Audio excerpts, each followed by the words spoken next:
আজকে যে সত্যি ঘটনাটা শোনাবো সেটা তেলেঙ্গানা স্টেটের সাই রেড্ডি ডিস্ট্রিক্টের আমিনপুর নামের একটা জায়গা।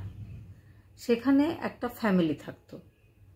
ফ্যামিলির যে হাজব্যান্ড তার নাম হচ্ছে অভিরু চিন্থালা, বয়স 50 বছর। তিনি একজন ট্যাঙ্কার ড্রাইভার।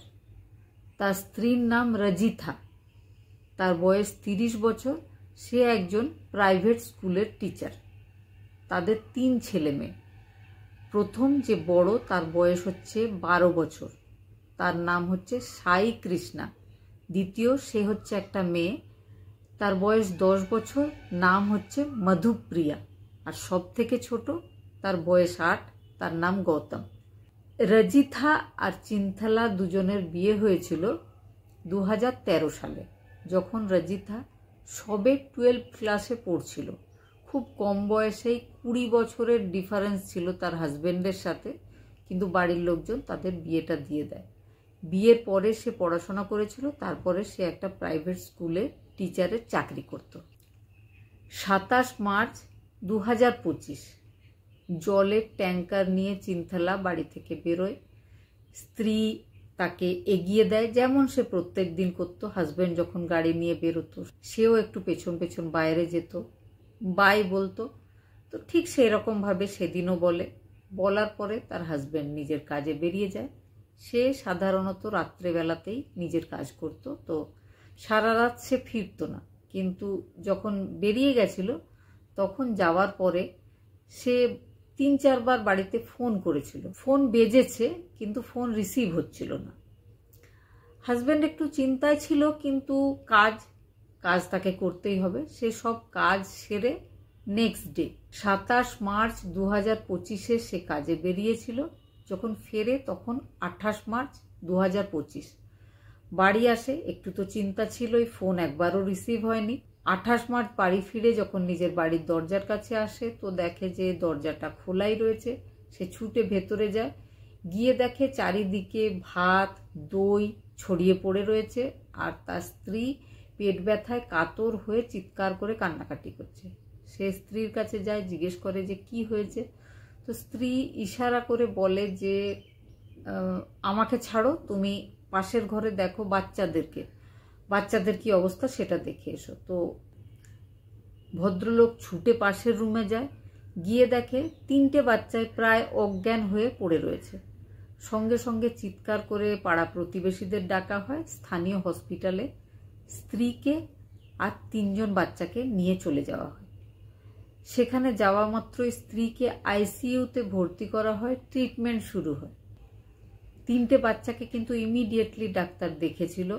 দেখার পরে ডাক্তার জানায় যে বাচ্চারা আর বেঁচে নেই, অনেকক্ষণ আগেই তারা মারা গেছে। চিন্থালা দুঃখে কান্নায় ভেঙে পড়ে, কিন্তু ব্যাপারটা রজিথাকে, যে আইসিইউতে ভর্তি ছিল, তাকে জানানো হয় না যে তার 3টে বাচ্চাই একসাথে মারা গেছে। কিছুক্ষণ পরে রজিথা কিন্তু একটু নর্মাল হয়ে যায়, ঠিকঠাক হয়ে যায়। পুলিশ কেস ছিল, 3টে বাচ্চা হঠাৎ করে একসাথে মারা গেছিল ভাত আর দই খাওয়ার পরে। আর মা রজিথা প্রচণ্ড পেট ব্যথা নিয়ে হসপিটালে ভর্তি হয়েছিল। প্রথম দেখায় ডাক্তারদের যেটা মনে হয় সেটা হয়তো ফুড পয়জনিং হতে পারে, কিন্তু পোস্টমর্টম হয়। পোস্টমর্টম হওয়ার পরে দেখা যায় যে বাচ্চাদের শরীরে কোনো রকম বিষাক্ত জিনিসও পাওয়া যায়নি, আর ফুড পয়জনিংয়ের কোনো সিমটম পাওয়া যায়নি। পোস্টমর্টম রিপোর্টে যেটা আসে সেটা ছিল যে বাচ্চাদের শ্বাসরোধ করে মেরে ফেলা হয়েছে। এবার কিন্তু সবাই অবাক হয়েছে। বাবা বাড়িতে ছিল না, আর বাইরে থেকে যেহেতু কেউ আসেনি, সিসিটিভি ফুটেজ চেক করা হয়, তো প্রথমেই সন্দেহটা গিয়ে পড়ে মায়ের ওপর। মাকে পুলিশ অ্যারেস্ট করে নেয়, জিজ্ঞাসাবাদ শুরু হয়। প্রথম দিকে মা যেমন সাধারণত অপরাধীরা করেই থাকে, কিচ্ছু বলেনি, শুধু কাঁদছিল। সে বলতে চাইছিল যে সেও কিন্তু সদ্য নিজের 3টে সন্তানকে হারিয়েছে। কিন্তু পুলিশ তো পুলিশই হয়, পুলিশ নিজের মতো করে জিজ্ঞাসাবাদ করে সবটা বের করতে সক্ষম, আমরা সবাই জানি। তো পুলিশ কিন্তু ছাড়ে না, পুলিশ জিজ্ঞাসাবাদ করতেই থাকে। তারপরে যে ঘটনাটা সামনে আসে সেটা সত্যি অবাক করার মতো একটা ঘটনা। আর মা যে এমনও হতে পারে সেটাও কিন্তু একটা অদ্ভুত ব্যাপার। যাই হোক, রাজিথা যখন 12-এ পড়তো, বয়স খুব কম, তার সাথে তার হাজব্যান্ড মানে চিন্থালার বিয়ে হয়ে গেছিল। এখন সোশ্যাল মিডিয়ার যুগ, ফেসবুক, হোয়াটসঅ্যাপে সবাই অনেক পুরনো বন্ধুদের সাথেও কানেক্টেড থাকে। সেই রকমই রাজিথাদের স্কুলের একটা গ্রুপ রয়েছে। সেখানে ঠিক হয় 6 মাস আগে যে একটা রিইউনিয়ন হবে। রাজিথারা স্কুলে যারা একসাথে ক্লাসে পড়তো তারা সবাই মিলে একটা রিইউনিয়নের আয়োজন হয়। রাজিথাও সেখানে যায়। রাজিথা রিইউনিয়নে গিয়ে নিজের ছোটবেলার সব বন্ধুদের সাথে, ক্লাসমেট ছিল যারা, সবার সাথে দেখা হয়। তার মধ্যে একজন ছেলে যে রাজিথার সমবয়সী, তার নাম ছিল সরু শিবা। তো শিবার সাথে রাজিথার দেখা হয় সেই রিইউনিয়ন পার্টিতে। রাজিথা জানায়, রাজিথা যখন স্কুলে পড়তো তখন এই শিবাকে সে মনে মনে খুব পছন্দ করত। শিবাও হয়তো একটু আধটু পছন্দ করত, কিন্তু এত কম বয়সে রাজিথার বিয়ে হয়ে গেছিল যে ওই ব্যাপারটা, মানে এই ভালো লাগার ব্যাপারটা আর এগিয়ে বেশি দূর গড়ায়নি। রাজিথা বিয়ে হয়ে যায়, রাজিথা চলে আসে নিজের হাজব্যান্ডের সাথে, আর সংসার শুরু হয়ে যায়। রাজিথার বিয়ের পরে কেটে যায় 13 বছর। হঠাৎ করে সোশ্যাল মিডিয়ার দৌলতে সেই পুরনো ক্লাসমেটদের সাথে আবার যোগাযোগ শুরু হয়। বিশেষ করে রিইউনিয়ন হওয়ার পরে শিবার সাথে তার আবার কথা হয়। শিবাও তাকে মনে মনে পছন্দ করত, সেটা শিবা জানায়। রিইউনিয়নের পরে তারা একে অপরের সাথে প্রত্যেক দিন ফোন কলে, ভিডিও কলে কথা বলতে শুরু করে। চ্যাটিং তো ছিলই। তো তারা দুজনে পরস্পরকে বলে যদি রাজিথার বিয়ে না হতো তাহলে কিন্তু শিবা তার সাথেই বিয়ে করত। বিয়ে হলেও হয়তো বিয়ে করত যদি এই বাচ্চাগুলো না থাকতো। রাজিথা তাকে বলে যে তারও ম্যারেড লাইফ কোনোদিন সুখের হয়নি।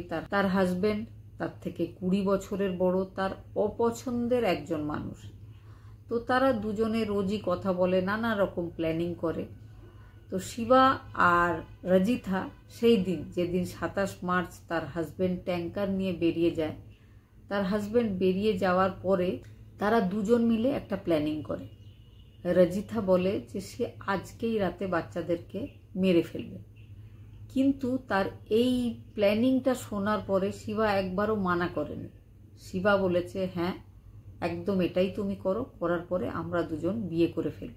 কারণ যদি ডিভোর্স নিতে হয় তাহলে কিন্তু একটা লং প্রসেস, 3খানা বাচ্চা আছে, বাচ্চাদের কাস্টাডি কিন্তু ডিভোর্স হলেও মাকেই দেওয়া হবে। কিন্তু কোনোভাবেই শিবা রাজিথার 3টে বাচ্চাকে নিতে রাজি ছিল না। আর রাজিথাও চাইছিল যে 3টে বাচ্চা আর হাজবেন্ড সবাইকে বাদ দিয়ে নতুন করে নিজের পুরনো ক্লাসমেট, নিজের চাইল্ডহুড ক্রাশের সাথে একটা নতুন জীবন শুরু করতে। সেই জন্য সে এই ডিসিশনটা নিয়েছিল।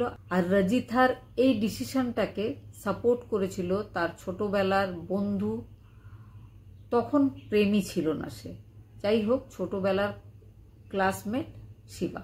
আর শিবার সাপোর্ট পেয়ে রাজিথা একজন মা হয়ে নিজের 3টে ছোট ছোট বাচ্চাকে এইভাবে পরপর একই রাতে একই সঙ্গে শেষ করে দিয়েছিল। এখন রাজিথা আর তার ক্লাসমেট বা বয়ফ্রেন্ড দুজনেই জেলে রয়েছে। বিচার বা শুনানি কোনোটাই এখনো শুরু হয়নি। আর রাজিথার হাজবেন্ড অভিরু চিন্থালা, সে নিজের ফ্যামিলি, নিজের 3খানা বাচ্চা, নিজের স্ত্রী সবাইকে হারিয়ে সর্বশূন্য হয়ে একাই পড়ে রয়েছে।